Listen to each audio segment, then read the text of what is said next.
അപ്പോൾ പ്ലാന്റ് സെല്ലിനെ കുറിച്ചിട്ട് നമ്മൾ പഠിച്ചു, പ്ലാന്റ് ടിഷ്യൂവും നമ്മൾ പരിചയപ്പെട്ടു. ഇനി നമുക്ക് നോക്കാനുള്ള നെക്സ്റ്റ് ഇമ്പോർട്ടൻറ്റ് ടോപ്പിക് എന്ന് പറയുന്നത് ആനിമൽ സെല്ലാണ്. സോ ആനിമൽ സെല്ലിലെ മെയിൻ സെൽ ഓർഗനലൈസ് ഏതൊക്കെയാണ് എന്ന് നമുക്ക് പരിചയപ്പെടാം. Nucleus, just like plant cell, nucleus is control cell cavity. Nucleus എന്ത് ചെയ്യുന്നുണ്ട്? Control cell activities. Then mitochondria energy production, ribosome protein synthesis, endoplasmic reticulum protein lipid synthesis and transport, Golgi apparatus protein lipid packaging and transportation, like that. ഇതൊക്കെ ആരിലും ഉണ്ട്?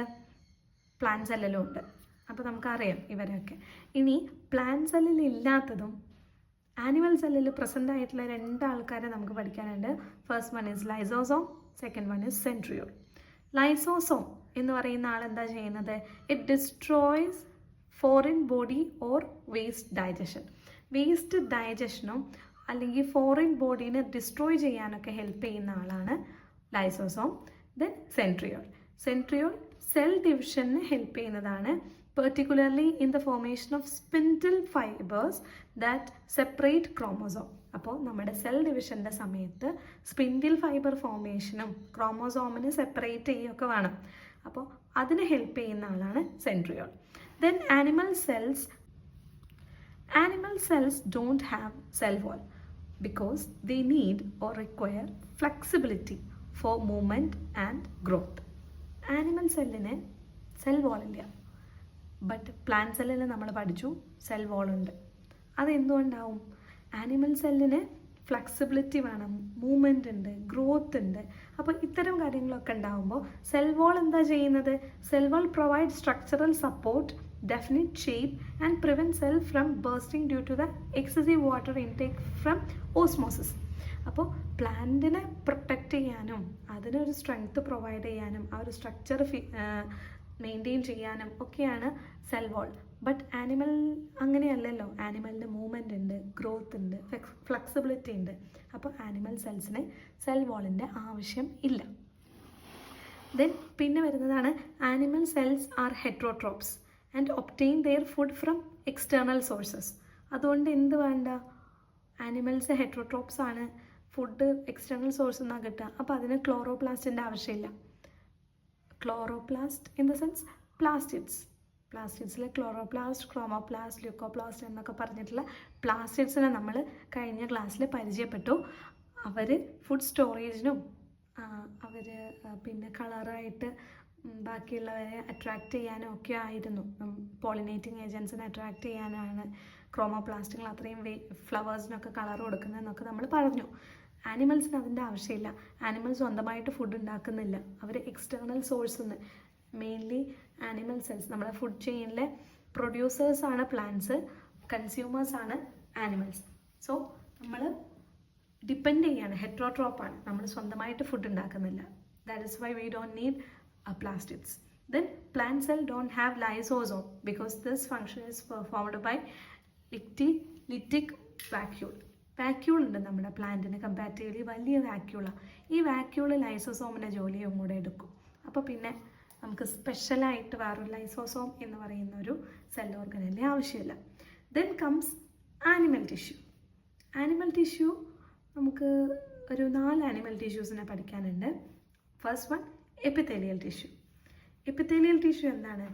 Covers and protects the surface of body and internal organs. നമ്മുടെ internal organ, stomach പോലുള്ള internal ഓർഗൻസിനെയും നമ്മളെ ബോഡീനെ മൊത്തത്തിൽ cover ചെയ്ത് protect ചെയ്യുന്ന ആ ഒരു ലെയറല്ലേ, ഔട്ടർ ലെയറായിട്ട് വർക്ക് ചെയ്യുന്ന ആളാണ് epithelial tissues. Helps in absorption of various substances, produces secretion like mucus. അപ്പോൾ നമ്മൾ സ്റ്റൊമക്ക് പഠിക്കും, സ്റ്റൊമക്കിൽ എന്താണ്? മ്യൂക്കസ് പ്രൊഡക്ഷൻ ഉണ്ട്.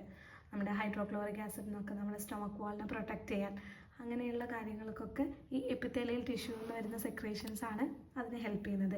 Then comes connective tissue. It support to various part of body. Connective tissue ബോഡിയിൽ പാർട്സിനൊക്കെ സപ്പോർട്ട് ചെയ്യാൻ, പിന്നെ connect various part together.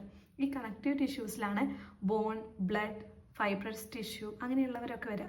Bones ആണല്ലോ നമ്മുടെ ഒരു ബോഡിക്ക് സ്ട്രക്ചറൽ എന്ത് കൊടുക്കുക, നമ്മുടെ ബോഡിക്ക് സ്കെലറ്റൻ ആണ് നമ്മുടെ സ്ട്രക്ചർ, അത് തരുന്നത് ബോണാണ്. അതുപോലെ എല്ലായിടത്തും കണക്ട് ചെയ്ത് ഫുൾ ബോഡീനെ കണക്ട് ചെയ്ത് കൊണ്ടുപോകുന്ന ആൾക്കാരാണ് ബ്ലഡ്, ത്രൂ ബ്ലഡ് വെസൽസ്.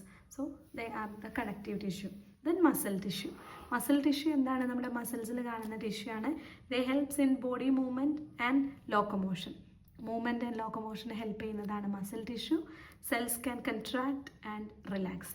സെൽസിന് എന്ത് ചെയ്യാൻ പറ്റും? കൺട്രാക്ട് ചെയ്യാനും റിലാക്സ് ചെയ്യാനും പറ്റുന്ന സെൽസാണ് muscle tissue. Then neural tissue, നമ്മുടെ ബ്രെയിനിൽ കാണുന്ന tissue. It controls and coordinate physiological functions, makes impulse transmission possible. അപ്പോൾ ന്യൂറൽ ടിഷ്യൂ നമ്മുടെ ന്യൂറോൺസ് നമ്മൾ ഇമ്പൾസ് ട്രാൻസ്മിഷൻ പോസിബിൾ ആക്കുന്നു, കോർഡിനേറ്റ് ചെയ്യുന്നു, ഫിസിയോളജിക്കൽ ഫങ്ഷൻസിനെ കൺട്രോൾ ചെയ്യുന്നു. ഇവരെല്ലാവരും ന്യൂറൽ ടിഷ്യൂ ആണ്. ദെൻ ഒരു ലാസ്റ്റ് ടോപ്പിക്കായിട്ട് വരും സ്റ്റെം സെൽ. സ്റ്റെം സെൽ എന്താ ചെയ്യുന്നത്? Specialised cells that can develop into various type of cells such as muscle cells, nerve cells, blood cells. അതായത് സ്റ്റെം സെൽസ് എന്ന് പറഞ്ഞാൽ it is a specialised cell. ഈ stem സെൽസിനെ ബാക്കി എല്ലാ സെല്ലുമായിട്ട് മാറാനുള്ള ഒരു കഴിവുണ്ട്. That is called a stem cells. അത്രയും എബിലിറ്റി ഉള്ളവർ ഇവർ നമ്മളെ മാസ്റ്റർ സെൽസ് എന്നും വിളിക്കും. കാരണം എന്താണ്? ഈ ഒരു സെല്ലിനെ ബാക്കി ഏത് സെല്ലായിട്ടും കൺവേർട്ട് ചെയ്യാനുള്ള ഒരു കപ്പാസിറ്റി ഉണ്ട്. സോ ഇവരുടെ ഒരു പെക്യുലാരിറ്റീസ് എന്താണെന്ന് വെച്ചാൽ they can transform into any kind of cells and or can exist as such. Stem സെൽസിനെ സ്റ്റെം സെൽസ് ആയിട്ടും നിൽക്കാം, വേണമെങ്കിൽ അവർക്ക് വേറെ ഏത് ഫോമിലോട്ട് മാറാനും പറ്റും, ട്രാൻസ്ഫോം ചെയ്യാനും പറ്റും. And they replace or damage cells or tissues in the body. നമ്മുടെ ബോഡിയിൽ ഏതെങ്കിലും ഓർഗൻസ് പ്രശ്നമാവേ അല്ലെങ്കിൽ എന്തെങ്കിലും ഡാമേജ് വരെ ആ സമയത്തൊക്കെ റീപ്ലേസ് ചെയ്യാനും ഒക്കെ ഹെൽപ്പ് ചെയ്യുന്നത് ഈ സ്റ്റെം സെൽസ് ആണ്. They undergo large number of cell division to form new cells. Obviously പുതിയ സെൽ ഉണ്ടാവണമെങ്കിൽ കണ്ടിന്യൂസ് സെൽ ഡിവിഷൻ നടക്കണം. ഈ സ്റ്റെം സെൽസ് മെജോറിറ്റി കാണുന്നത് bone marrow, skin, digestive tract, ഈ ഇത്തരം സ്ഥലങ്ങളിലൊക്കെയാണ് കൂടുതലായിട്ട് നമ്മൾ കാണുക. ഇതിൻ്റെ ഇമ്പോർട്ടൻസ് എന്താണ്? നമുക്ക് പ്രൊഡക്ഷൻ ഓഫ് ആർട്ടിഫിഷ്യൽ ഓർഗൻസ്, നമുക്ക് എന്തെങ്കിലും ഇഷ്യൂ വരുന്ന സമയത്ത് ആർട്ടിഫിഷ്യലി നമുക്ക് ഓർഗൻ പ്രൊഡ്യൂസ് ചെയ്യാൻ പറ്റും. Then blood cancer, Parkinson, diabetes diseases ഒക്കെ വരുന്ന സമയത്ത് ഈ സ്റ്റെം സെൽസ് ഉപയോഗിച്ചിട്ട് നമ്മൾ ഈ ബോൺ മാരോ ട്രാൻസ്പ്ലാന്റേഷൻ എന്നൊക്കെ കേട്ടിട്ടില്ലേ, അങ്ങനെയൊക്കെ നമുക്ക് നടത്താൻ പറ്റും. അപ്പോൾ ഈ സ്റ്റെം സെൽസ് ആണ് ബാക്കി എല്ലാ സെല്ലുമായിട്ട് കൺവേർട്ട് ചെയ്യുന്നത്. So they are very very important. So ഇതാണ് നമ്മളുടെ third chapter, cell and cell clusters എന്ന് പറയുന്നത്. Hope you understand. And question answers നമുക്ക് നെക്സ്റ്റ് ക്ലാസ്സിൽ ഡിസ്കസ് ചെയ്യാം.